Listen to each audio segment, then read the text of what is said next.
Hello, I have a story for you. Once upon a time, there were 26 sheep on a hill in Ireland, and 11 of them died. So sad. But they were moved far, far away off the hill, and, well, there was an investigation, and you are the detective. How many sheep were left on the hill? I'll give you a hint. It's not 15. Which I'm sure you probably figured that out by now. But this isn't a math quiz. Oh, also, this is Philippe. He's a sheep. Philippe the sheep. Anyway, speaking of Ireland, there is a good chance that I may or may not be in Ireland at this very moment, hence the different room. She asked me up to her flat downtown on a fine soft day. But you know, that's its own thing. Hit me up about it later if you want me to tell you about it. Okay, so I've been to Ireland before. I was serving with Net Ministries, and I had a team based in Cork. Cork is beautiful. I freaking love it so much. But okay, so there was this one time when I was with one of my team brothers and one of my team sisters, and we were in the car, and we were at a red light, and I look over outside of the vehicle, and there's this guy sitting at this bus stop, and he just has this really super rad hat on, and I just make a comment about it. I'm like, man, I love that guy's hat. And Bruno, my team brother, he's like, whoa, roll down the window, tell him. And I was like, are you serious? No way. I'm not gonna like yell at this guy across the street. And, but Bruno was insistent, man. Thankfully for me, the light just turned green. But instead of going straight like we were supposed to, Bruno decided to turn left and go back around the block. And as we pull right back up to the red light again, Bruno's like, roll down your window, tell him, because the guy was still there. He's like, if you don't tell him, I'm gonna circle the block again. And if you know Bruno, you know he's telling the truth. So I did it. I rolled down the window. I told the dude that his hat was super rad. And I thought, you know, he seemed to be pretty grateful for it. Not too taken back by some random chick yelling out of her car. But it was a fun memory. And it's funny though too, because I realized like after that point, it was a lot easier for me to just compliment people randomly. Like, I love doing it now. I love just telling people, whether I know them or not, like, hey, I like your jacket, or I like whatever, or whether it's something that they own or wearing or just something about them. I don't know. It's just so much easier for me to compliment people, and I love doing it. Like, it just feels so good to compliment people. The other day though, I was kind of realizing that I don't really do that to myself very much. Like, I'm not very good at building myself up. And I think it comes down to that I'm not so great at loving me, which I think a lot of people can relate to. Maybe not everybody, but I find it difficult to love myself well. And I was thinking about it, and I realized that, you know, just like there's a wrong way to love other people, there's also a wrong way to love ourselves.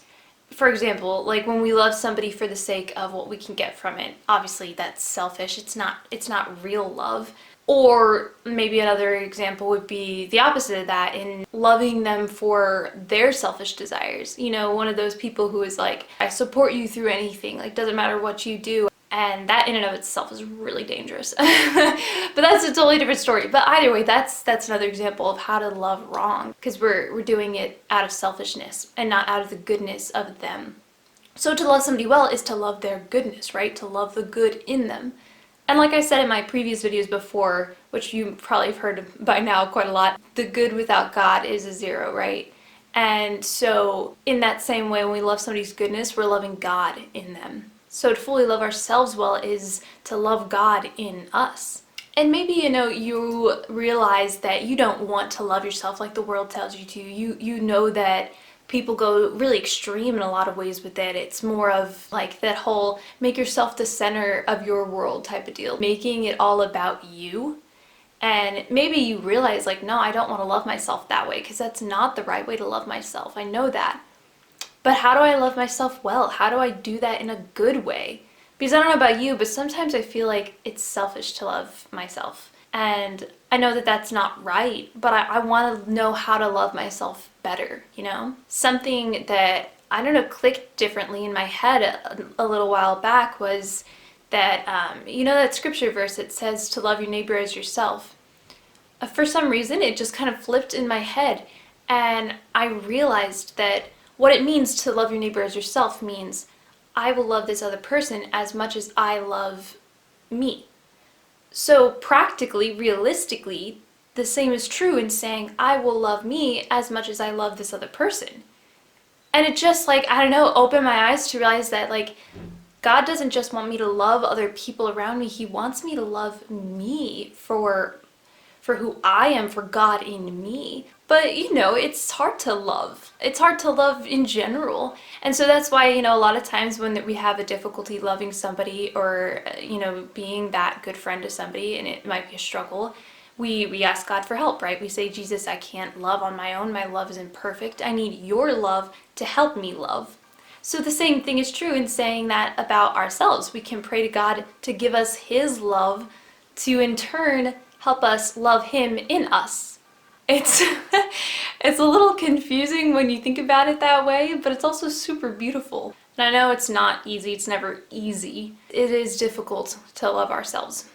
But something I'm beginning to realize is that it really is only hard to love yourself when you're trying to love yourself.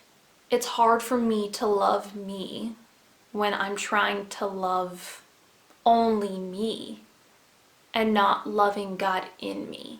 If my focus was, I need to better love the goodness and the God inside of myself, it would be so much easier to love who I am. So if the goal of all of life is to get to heaven and to bring as many people with us as we possibly can, then that means step one is we have to learn how to love ourselves well so that we can love other people well and take them with us closer to Christ.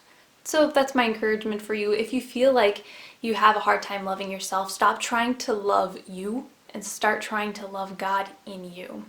Okay, since you're probably all dying to know the answer, the answer to the joke is shoot, how does it go again? Oh yeah, okay.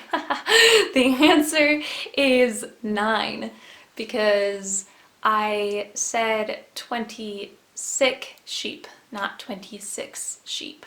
So it's a play on words, sort of, I guess. The funny thing about this was that the first time I heard that joke was in Ireland and an Irish guy told it, so I heard it with his accent, which just made it even more confusing. Anyway, God bless. Until the next time, Philippe approves this message. Take care.